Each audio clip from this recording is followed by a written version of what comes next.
All right, so let's practice with the concepts of validity and invalidity, more specifically, some steps that you can take to test an argument for validity, and if you think an argument is invalid, how you can construct a counterexample to demonstrate that invalidity. So first, you'll want to reorganize, your argument to show its form as clearly as possible. So take a look at the top box. You'll see the argument in ordinary language prose form. If you traveled I-90 through Boston, you paid a toll. Since you didn't pay a toll, you didn't travel I-90 through Boston.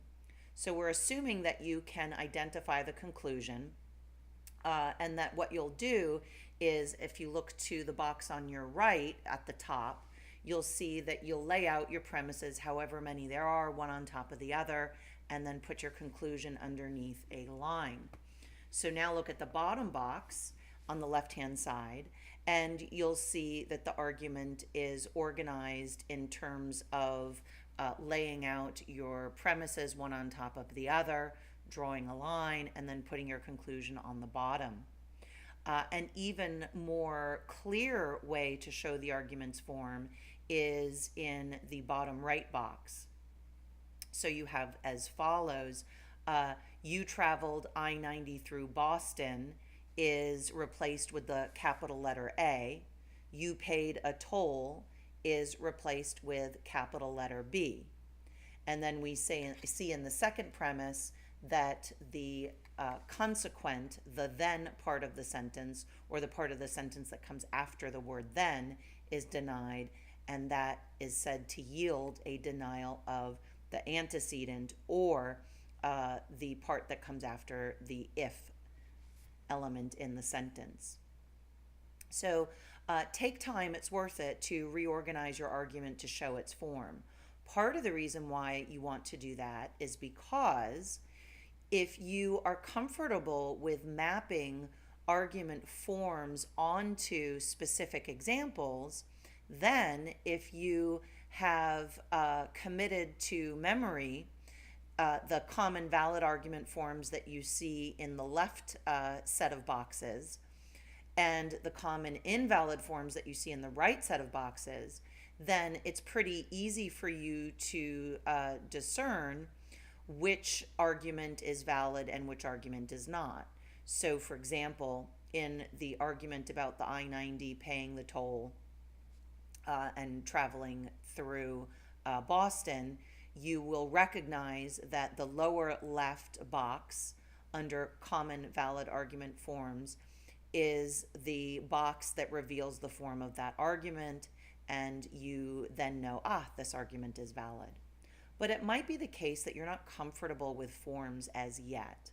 Now, you still want, nevertheless, to organize your argument so that you're laying it out as clearly as possible. And what I mean by as clearly as possible, I mean to show the structure as clearly as possible, because you're still going to want to see that structure in order to try another method of testing an argument, and that is to assume your premises are true and see if you can falsify the conclusion.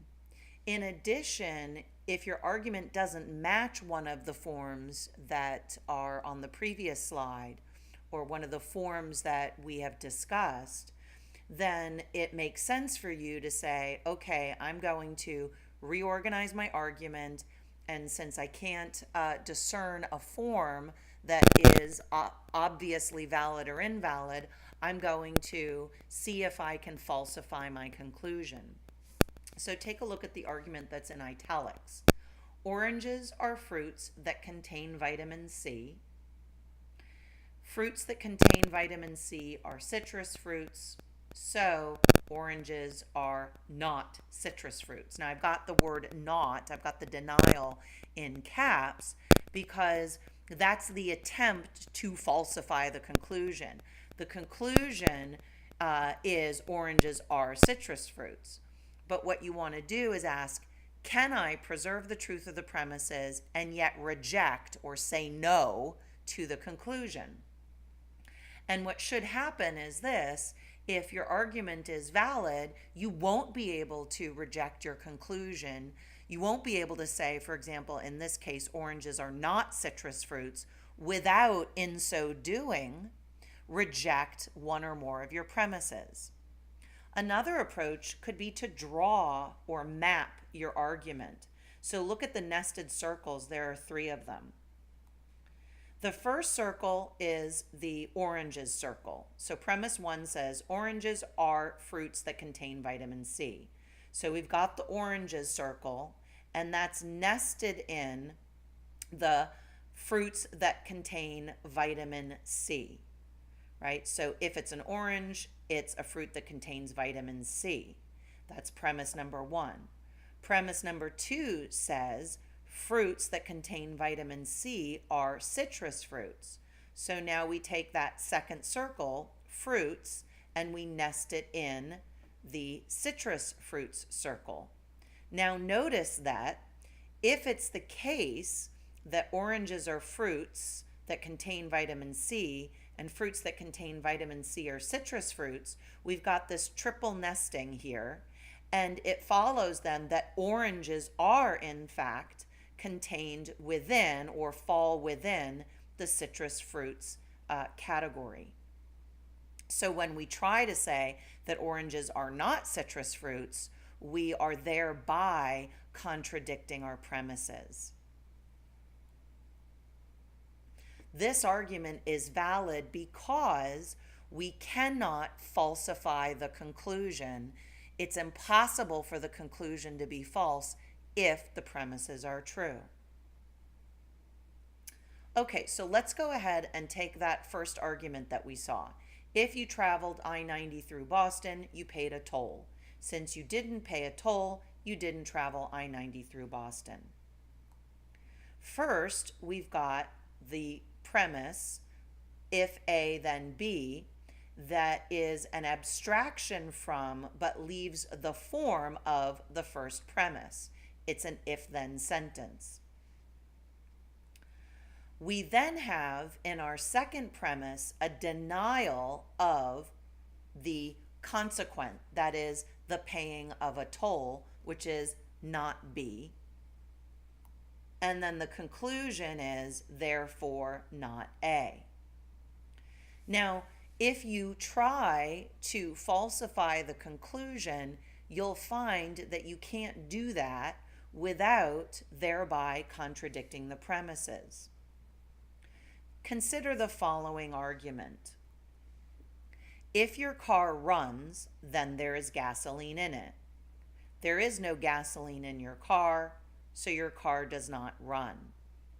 When you deny the then part of the sentence in the first premise, your result is a rejection of the if part of the sentence. Now, we can think about the if-then sentence in terms of conditions. In other words, and we'll get to this a little bit later, but it's worth chatting about now if it helps you as you're practicing. When you think of an if-then or a conditional claim, in terms of a claim that asserts a sufficient condition and a necessary condition, then the arguments in which the if part of the sentence gets affirmed and the then part of the sentence follows, or the then part of the sentence is denied and the if part of the sentence is thereby also denied, then you'll have a pretty good idea of recognizing, without getting bogged down in worrying about the abstraction of the form, but you'll then have a pretty good idea of why it is that a certain type of if-then argument, a certain type of hypothetical argument is valid while another type isn't. So let's take a look at the if part of a conditional claim. More specifically, it's what comes after the if. So we talk about the if part of a conditional claim as asserting a sufficient condition. If I eat an apple, then I have food in my stomach. Eating an apple is sufficient for me to have food in my stomach. Eating an apple guarantees there is food in your stomach. So take a look at that word in italics, the guarantee. When you have an if-then sentence and you affirm or assert or say yes to the if part, then you are guaranteed the then part. If I eat an apple, then I have food in my stomach. I eat an apple. I'm eating one right now. Therefore, I'm guaranteed to have food in my stomach. The then part of a conditional claim asserts what's known as a necessary condition. If your car runs, you have gasoline in it. Having gasoline in your car is a necessary condition for your car to run. Your car won't run without gasoline in it. And of course, I'm operating under the assumption that the domain of autos that we're talking about is the gas-consuming type of auto, not the electric car.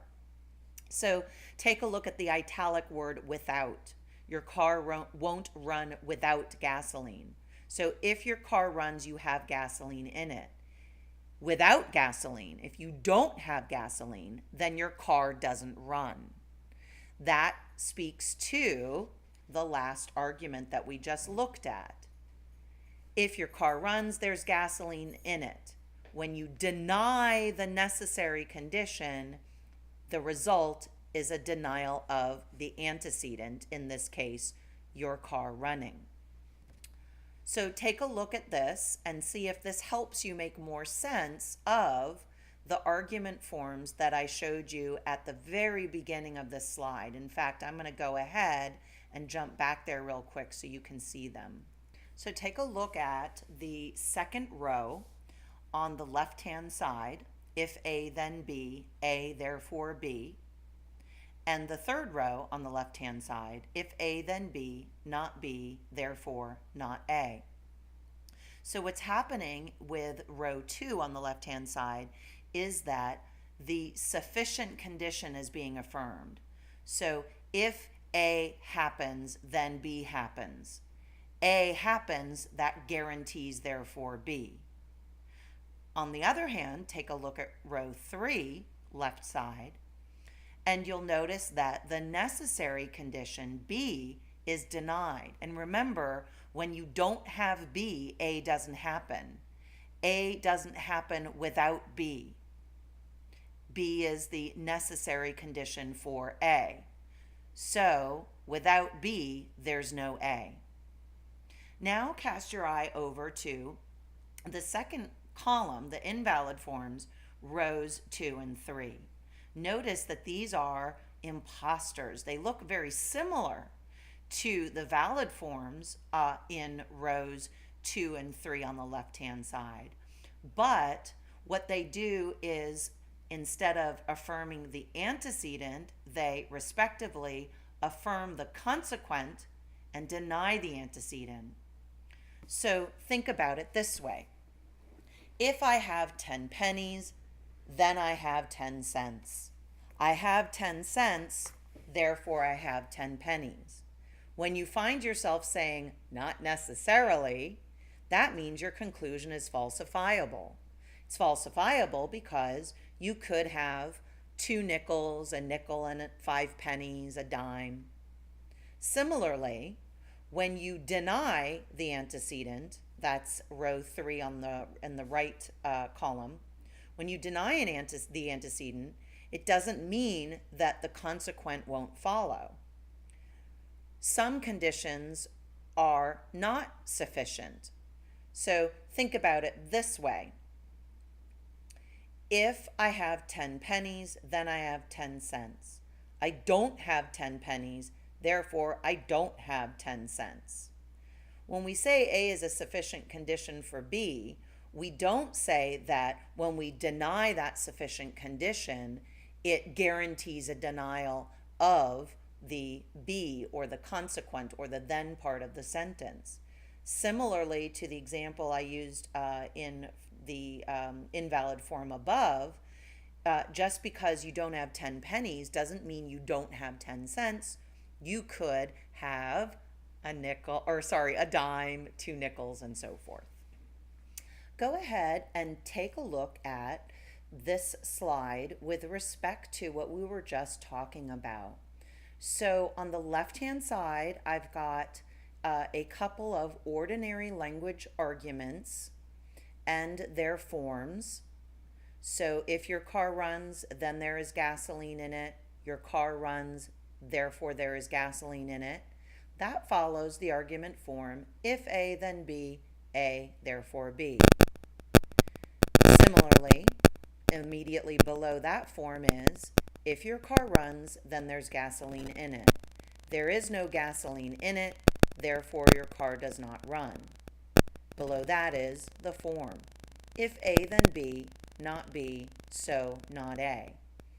Now cast your eyes over to the imposters and see if it becomes clearer as you continue to look at different examples, or you look at examples that make more sense to you, let's say, than others, why it is that these two forms, if A, then B, B, therefore A, and if A, then B, not A, therefore not B, are invalid. Remember, when your premises are true, or you assume they're true, and you can falsify the conclusion without affecting the truth of those premises, your argument is invalid. Remember, we also have argument forms that rely on the or either or proposition being either affirmed or denied in terms of one side of that proposition, to be more exacting. So let's take a look at how we can come up with a counterexample when we believe that the argument is invalid. So the first bullet point is the original argument. Rufus wears glasses or a hat. He's wearing glasses, therefore he's not wearing a hat. Here's our counterexample using content that we know to be true in terms of the premises and false in terms of the conclusion. Bernie Sanders or Hillary Clinton is running for U.S. president. Since Bernie Sanders is running for U.S. president, it follows that Hillary Clinton is not. It's true that Bernie or Hillary is running for U.S. president. It's true that Bernie is running, but it's false that Hillary is not running. In other words, what we have are true premises and a false conclusion. So any argument that fits this form is an invalid argument because you can falsify the conclusion without, in so doing, impacting the premises.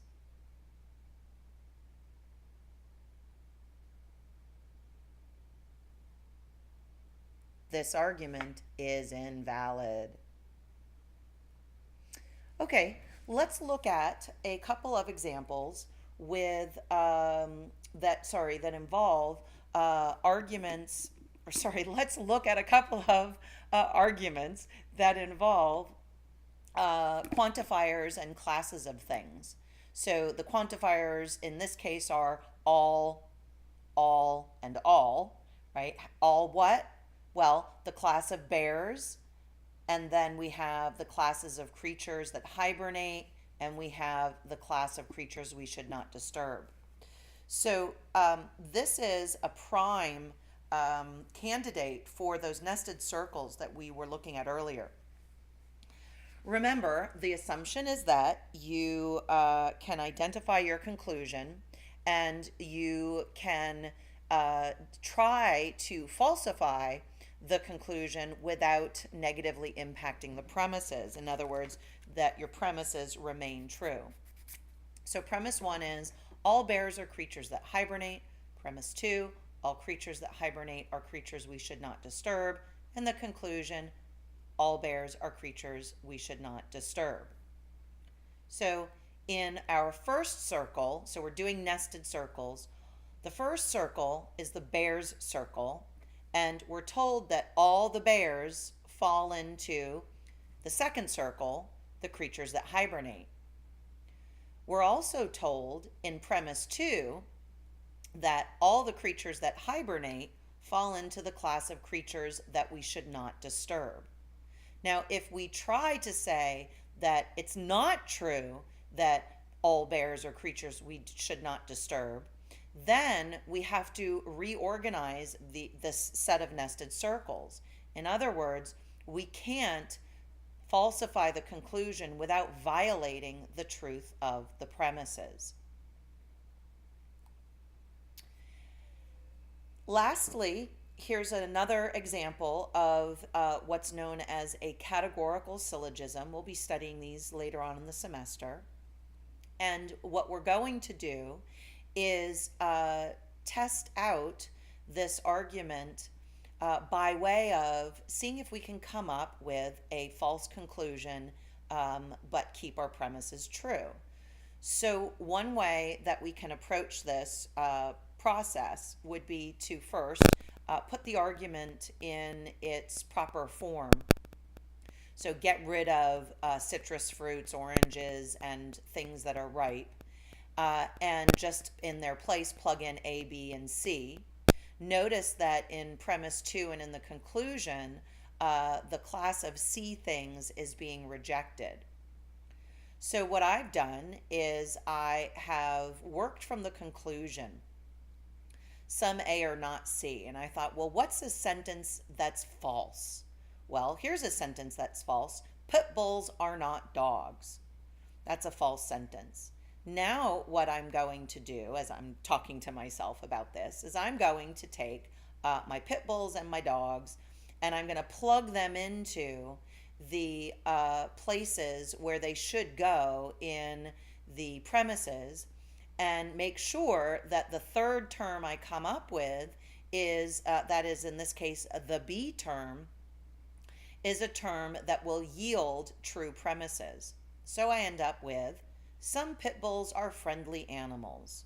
That's true. I can attest to that. I have one pit bull myself, and he's very friendly. At least he's friendly to me. I also have a second premise that's true. Some friendly animals are not dogs. There are cats that are friendly, and ferrets that are friendly, and all sorts of creatures, horses that are friendly. So premise 1 and premise 2 are true, but the conclusion, some pit bulls are not dogs, is false. So I hope this additional practice and discussion of the concepts of validity and invalidity and how we can test our arguments for validity is helpful. Remember that if you're struggling still with these concepts and the methods that we've discussed, not to worry. We're going to spend a lot of time in this class looking at technical methods or techniques for evaluating an argument as valid or invalid.